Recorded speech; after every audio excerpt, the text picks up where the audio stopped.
E hoje nós vamos continuar falando sobre as anemias. Eu sou Aldicleia, sou pediatra, infectologista e emergencista e no vídeo de hoje nós vamos falar sobre as talassemias. As talassemias, elas fazem parte de um grupo variável de doenças genéticas e essas doenças genéticas, elas levam a uma diminuição da produção das cadeias globínicas, né? Tanto as cadeias alfa quanto as cadeias beta, ou uma ausência da produção dessas cadeias globínicas.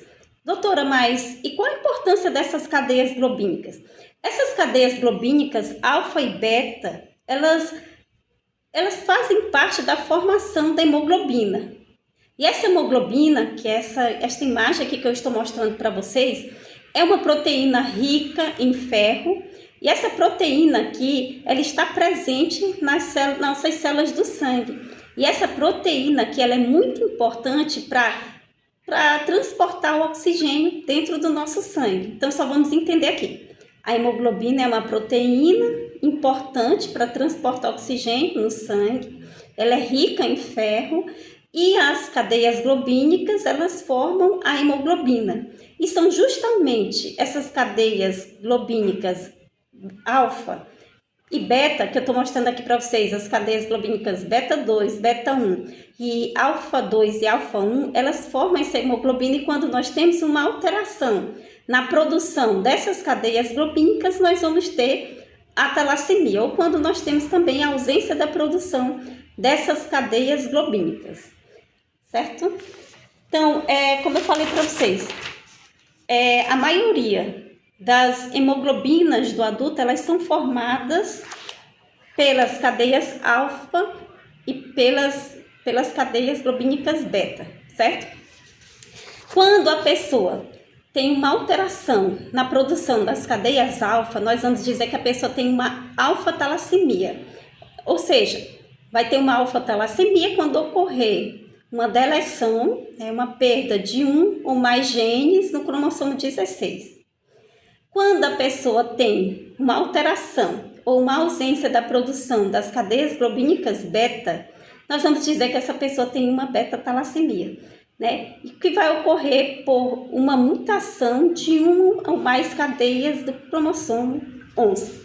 Então, se eu pegar uma determinada quantidade de sangue de um adulto normal, eu vou ver que 97% das hemoglobinas desse adulto normal, ou seja, 97% das proteínas que transportam o oxigênio dentro do sangue, ela vai ser formada pela hemoglobina A, ou seja, hemoglobina formada pelas cadeias globínicas, duas cadeias globínicas alfa, tem aqui em cima, e duas cadeias globínicas beta. 2% das hemoglobinas de um adulto normal, elas são hemoglobina A2, e essas hemoglobinas A2, elas são formadas por duas cadeias alfa e duas cadeias delta. 1% das hemoglobinas de um adulto normal, elas são hemoglobinas F, né? E essas hemoglobinas, né, elas são formadas por duas cadeias gama, alfa e duas cadeias gama. Então, observem que as hemoglobinas sempre são formadas por duas cadeias alfa e duas cadeias não alfa. Doutora, e como que a pessoa pega essa doença? Porque essa doença ela é herdada, né? Então, e como que a talassemia é herdada? Então, nós estamos vendo aqui, ó, que nós estamos aqui com uma imagem de um pai normal, ou seja, no cromossomo do pai, ele está ali com a quantidade normal os genes estão normais, certo? E essa mãe aqui, ela tem um traço talassêmico, certo? Quando eles forem ter os filhos, né? Aí eles vão transmitir, o pai vai transmitir o gene para o filho e a mãe também.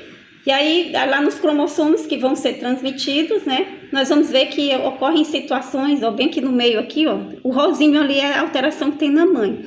Então, quando vai nascer, vai ter a criança, né? Vai ter o filho, aí a mãe transmitiu um gene alterado para o filho, certo? Só que em algumas situações, tanto o pai quanto a mãe, eles têm a alteração, né? Tanto o pai quanto a mãe, eles têm o traço talassêmico. Então, vejam ali de rosinho ali, ó, mostrando que tanto o pai e a mãe têm um traço talassêmico. E quando eles vão ter os filhos, Alguns filhos podem nascer normais, porque aí o pai vai transmitir ali aquela informação normal e a mãe também vai transmitir a informação normal, porque o filho recebe um do pai, outro da mãe. Assim como vão ter filhos que vão ter traços talassêmicos como os pais, e aqui no cantinho aqui, nós temos aqui um filho que recebeu a informação alterada, tanto do pai quanto da mãe, certo? E aí nós vamos ver mais na frente que as características clínicas que os pacientes, as manifestações clínicas que esses pacientes vão apresentar vão depender se eles receberam a informação só do pai, receberam informação da mãe, né? Ou se receberam de ambos, certo? Doutora, e quais são os principais sinais e sintomas que uma pessoa com talassemia vai apresentar? Então, a pessoa com talassemia pode ser desde assintomática, ou seja, não ter sintoma nenhum, como pode ser uma pessoa grávida, que vai apresentar uma anemia grave, fígado e baço aumentados, alterações nos ossos, que em outros vídeos eu vou mostrar para vocês algumas alterações ósseas que as crianças podem apresentar que nos faz pensar em talassemia. Podem ter prejuízo do crescimento, trombose, ferimentos pelo corpo, né, as úlceras, e também disfunções no coração, pulmão e também disfunções hormonais devido à sobrecarga de ferro, né? E por que é importante essa diferenciação entre alfa e beta-talassemia? Porque é justamente a partir dessa diferenciação que eu vou identificar quais as alterações clínicas, qual o espectro clínico desse meu paciente, qual que é o tratamento que eu devo indicar a esse paciente.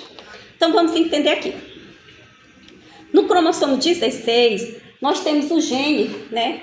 No gene do cromossomo 16, no cromossomo 16 nós temos 4 cadeias, né, de alfa de globina.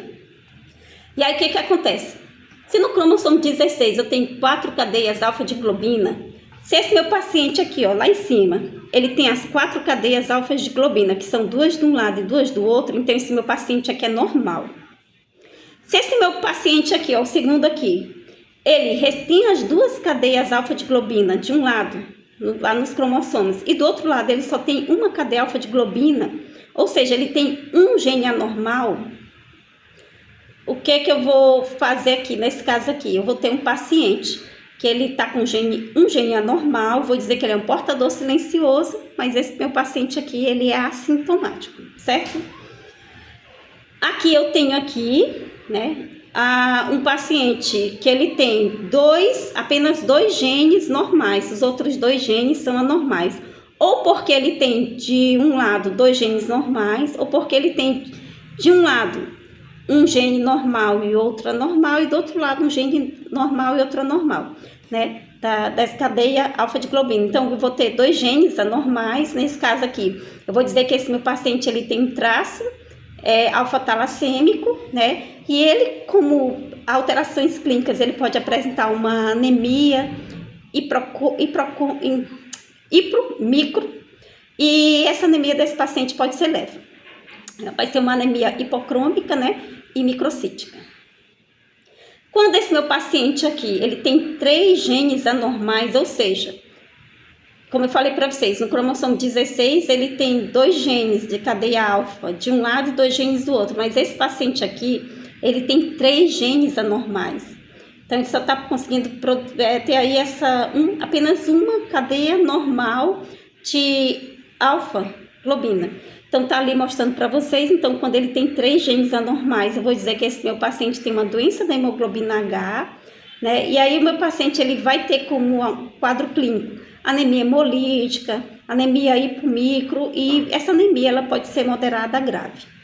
Quando esse meu paciente tem os 4 genes anormais ali no cromossomo 16, e ele não tem nenhuma cadeia globínica, né? Essa hemoglobina desse paciente não tem nenhuma cadeia globínica alfa. Nesse caso aqui, eu vou dizer que esse paciente está com uma alfa-talassemia, e aí esse paciente vai ter uma anemia grave, vai ter hidropsia fetal, pode nascer morto, ou a criança pode morrer ainda na barriga da mãezinha, certo?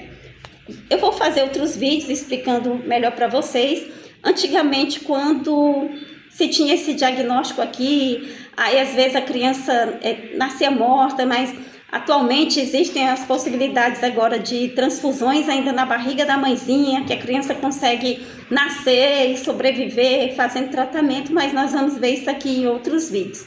Espero ter sido útil, desejo a todos vocês uma excelente semana, um grande abraço, eu vou continuar aqui sempre à inteira disposição.